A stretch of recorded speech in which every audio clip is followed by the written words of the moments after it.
Olá, meu amigo e minha amiga, seja muito bem-vindo ao canal Vida dos Santos. O canal que tem como objetivo falar da vida de todos. Eu disse isso mesmo, todos os santos. E se você tem algum santo aí que você quer saber a história, deixa aqui no comentário. Deixa também um pedido de oração pela intercessão destes homens que vamos falar aqui. Afinal de contas, dentro da história da igreja existem milhares de santos. E alguns até se confundem, como o caso de São Cirilo de Alexandria ou São Cirilo de Jerusalém. Eu sempre digo que lá no ano 300, 400, não existia como a gente fazer muitos relatos da história das pessoas. As pessoas também não se preocupavam com isso, ia passando de geração em geração. Então, muito da história de alguns santos que viveram nessa época foram perdidos. É o caso do nosso querido Cirilo de Jerusalém.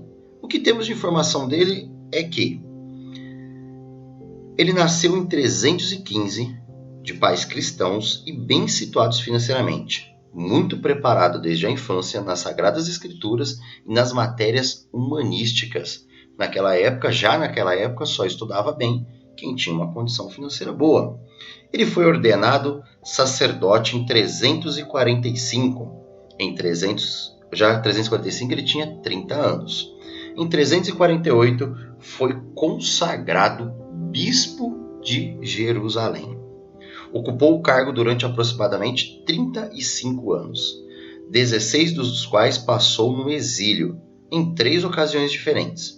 A primeira porque o bispo Acácio, que tinha grande influência na igreja, cuja obra foi citada por São Jerônimo, acusou Cirilo de heresia. A segunda, por ordem do imperador Constâncio, que entendeu ser Cirilo realmente um simpatizante dos hereges, mas em sua defesa atuaram os bispos Atanásio e Hilário, ambos padres da igreja, assim como o próprio bispo Cirilo.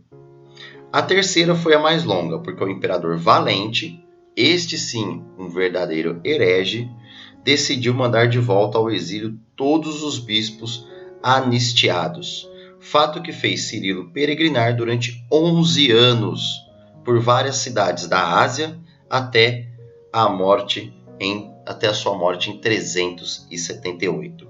O seu trabalho, entretanto, resistiu a tudo e chegou até nossos dias, especialmente porque ele sabia ensinar o evangelho como poucos. Era um homem de boa oratória e de ótimo conhecimento. Em sua cidade, logo que se tornou sacerdote e no início do seu episcopado, era o responsável por preparar os catecúmenos, isto é, os adultos que se convertiam e iriam ser batizados. Foi nesse período que escreveu 18 discursos catequéticos, um sermão, a carta ao imperador Constantino e outros pequenos fragmentos. 13 escritos eram dedicados à exposição geral da doutrina e 5 dedicados ao comentário dos ritos sacramentais da iniciação cristã. Assim, seus escritos explicam detalhadamente como e porquê de cada oração do batismo, da crisma, da penitência, dos sacramentos e dos mistérios do cristianismo, dos dogmas da igreja. Cirilo também soube viver a religião na prática. Numa época de grande carestia, por exemplo, não hesitou em vender valiosos vasos litúrgicos e outras preciosidades eclesiásticas para matar a fome dos pobres da cidade e, desde o início da sua vida religiosa, ele sempre foi uma pessoa afável e suave. Sempre preferiu a catequese aos assuntos polêmicos, por isso ele sofreu tanto com a política da época. Ele estava sempre envolvido em evangelizar as pessoas e não em ficar preocupado com o rumo político. No Terceiro Concílio Ecumênico de Constantinopla, em 382, ficou clara sua sempre fiel postura à Santa Sé e a sua verdade ao Cristo. Nessa oportunidade, teve em seu favor a eloquência das vozes dos sinceros bispos e amigos, Atanásio e Hilário, que o chamaram valente lutador para defender a igreja dos hereges, que negam as verdades da nossa religião. Sua canonização demorou um pouco, porque durante muito tempo o seu pensamento teológico, aquelas cartas que ele escreveu, todos os seus escritos, foram considerados um pouco vacilantes. Em 1882, o Papa Leão XIII, na solenidade que instituiu a veneração de São Cirilo, ele honrou São Cirilo de Jerusalém com os títulos de Doutor da Igreja e Príncipe dos Catequistas Católicos. As ideias de Cirilo de Jerusalém eram muito inovadoras. Olha essa frase: o Espírito tem um só e o mesmo modo de ser, mas por vontade de Deus e pelos méritos de Cristo produz efeitos diversos. Isso é uma frase que já é complicada para nós no dia de hoje, entendermos isso. Agora imagina há 1500, há 1800 anos atrás, como era complicado as pessoas entenderem a visão desse homem de fé. Passando alguns anos antes da morte de Cirilo de Jerusalém, nós temos Cirilo de Alexandria, que nasceu 370 depois de Cristo.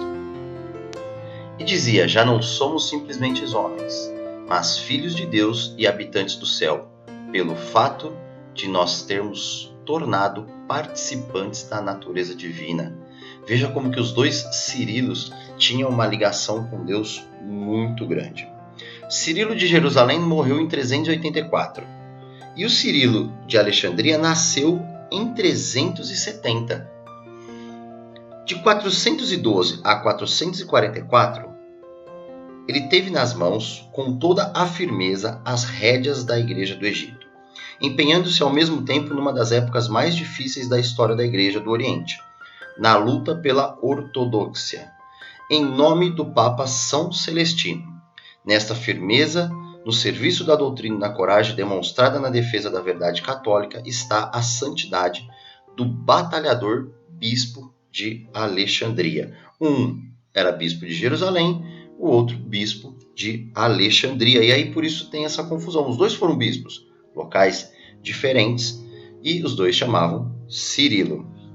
De fato, somente no pontificado de Leão XIII que o culto foi estendido a toda a Igreja Latina e lhe foi atribuído o título de doutor. O mesmo Leão XIII que santificou Cirilo de Jerusalém também santificou Cirilo de Alexandria. Mais uma coincidência e que leva nós às vezes termos essa confusão aí de quem é quem.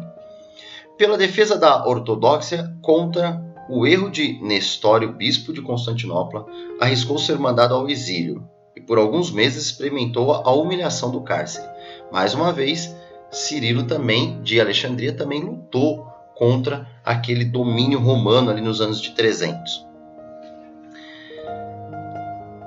Então ele escreveu assim, quando ele estava em exílio, ele escreveu: nós, pela fé em Cristo, estamos prontos a sofrer tudo. Serve isso para você também.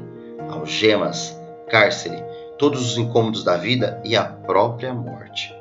No concílio de Éfeso, no qual Cirilo foi um dos protagonistas, foi derrotado seu adversário Nestório, que fizera verdadeira tempestade na igreja, pondo em discussão a maternidade divina de Maria. Veja, o nosso querido Cirilo de Alexandria lutou contra Nestório, porque Nestório queria colocar dentro da igreja que Maria não era tão importante assim. Título de glória para o bispo de Alexandria foi ter elaborado nesta ocasião uma autêntica e límpida teologia da encarnação. Dizia essa teologia: o Emanuel tem certamente duas naturezas, a divina e a humana. O Emanuel aqui é o Cristo. Todavia, o Senhor Jesus é um só, único e verdadeiro Filho natural de Deus, ao mesmo tempo de Deus e homem, não um homem deificado, semelhante aos que pela graça se tornaram partícipes da natureza divina, mas Deus verdadeiro que para a nossa salvação apareceu na forma humana. Então foi aí que começou o entendimento da Igreja Católica de saber que Deus e Jesus Cristo eram a mesma pessoa. E ainda dizia, as grandes divinas da missão de Nossa Senhora, os grandes desafios que Nossa Senhora enfrentou, e por ser verdadeira Mãe de Deus. E teve parte na concepção, fez parte da criação de Jesus Cristo. Ela é consagrada, ela tem que ser respeitada pela igreja. Controversista de categoria, Cirilo transbordou os rios da sua fecunda oratória. Teólogo de olhar penetrante, foi ao mesmo tempo pastor vigilante das almas. De fato, ao lado dos tratados estritamente doutrinais, ele tem 156 homilias sobre São Lucas, de caráter pastoral e prático, e as mais conhecidas cartas pastorais expressas em 29 homilias sobre a Páscoa. Então, se você quer aprofundar nos textos teológicos do início da igreja, daquela batalha espiritual que a igreja enfrentava, daquela desordem que existia, principalmente quando Roma, Constantino, resolve tornar a Igreja Católica como a sua religião principal, então pode pesquisar os textos de São Cirilo de Alexandria e São Cirilo de Jerusalém, que você vai ver uma teologia explicativa muito correta e muito bonita. Um grande abraço para você, curta, compartilhe esse vídeo, espero que você tenha gostado da história desses dois homens que se confundem muito dentro da nossa igreja. Não se esqueça de se inscrever, ao se inscrever, ative o sino para que você receba os próximos vídeos. Até mais!